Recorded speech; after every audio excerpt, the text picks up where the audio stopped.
I remember it was a car scene with Simon Pegg, Tom, myself, and it's just the jokes are everywhere, and then we all have to snap into action and we forget that we actually might die unless we are very focused on what we're doing, because everything we do is very dangerous unless you are very prepared and alert.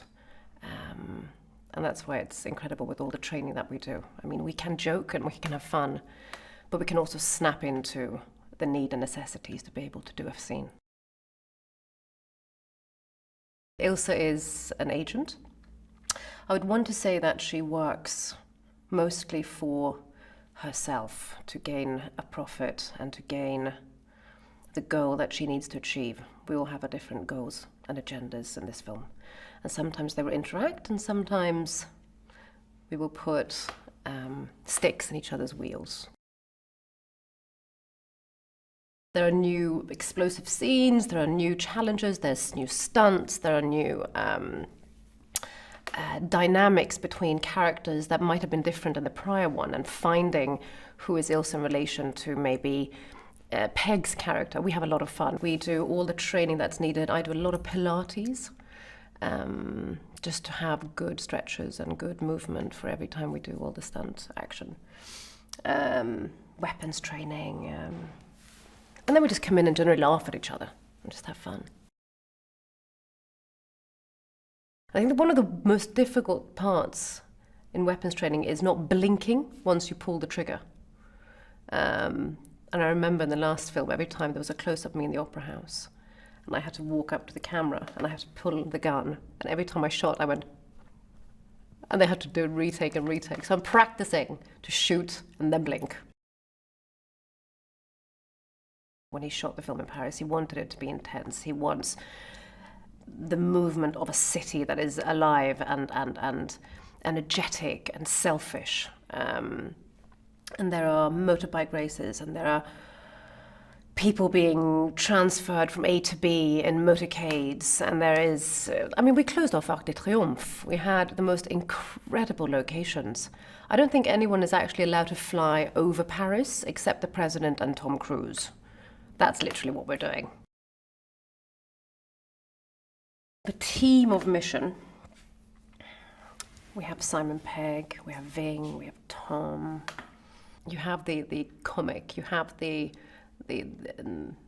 superstar, you have the quirky, you have the beauty, you have all of the nuances to create such an incredible piece of extremism that is Mission. I know that Chris McQuarrie, he likes taking things darker, he likes flipping things around and going further, hence why I think he's back again. First of all, the communication between Tom and Chris is like, there's an understanding, there's a quiet understanding between them. They just get each other. I want to have like a big, mean Benji Ilsa fight. I think that could be fun. Saying that, Simon has been training like a mad hatter. Did he show you his abs? I mean, the guy has like an 8-pack. It's weird because Benji has always been a little bit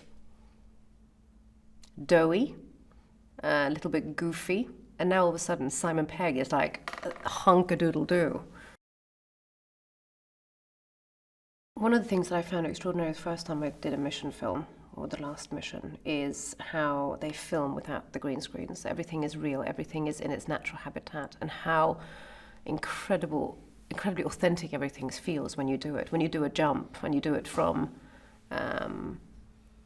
the real scaffold in real air, and the real surrounding just sort of engulfs you and makes all action feel like it's actually happening. When we go to New Zealand, and it's the vast emptiness of this rural, beautiful landscape.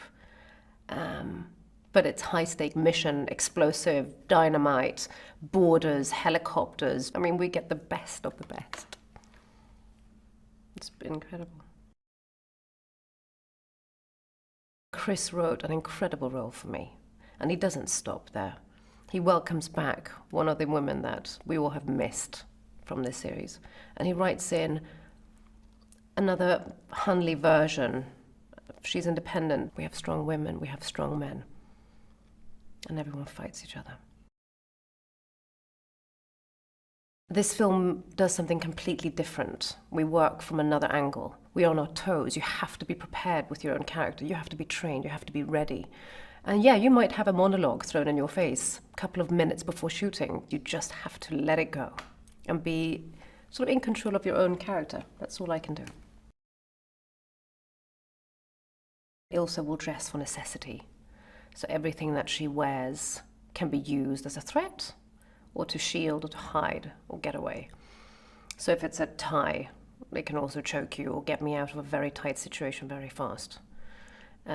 If I have shoes with heels, I can flip them off in 2 seconds and run barefoot. Nothing is just for beauty. It's big, it's explosive, it's dynamite, it's a new mission with new stunts. And if you like mission and you like stunts, then you just better go see it. Hey, Vali here. So, are you a big movie fan? Well, stay with me as I have some cool random facts for you. Due to a miscommunication on set in The Hateful Eight, Kurt Russell accidentally smashed an antique guitar from 1870 instead of a prop. The dog who played Toto in The Wizard of Oz received a higher salary than most of the people who played Munchkins. And lastly, Michael Caine was so terrified of Heath Ledger's Joker in The Dark Knight that he forgot his lines in the first scene they shot together. Do you know any other cool facts? Let me know below. And remember, we publish new videos every day, so be sure to subscribe for more great content. Bye bye!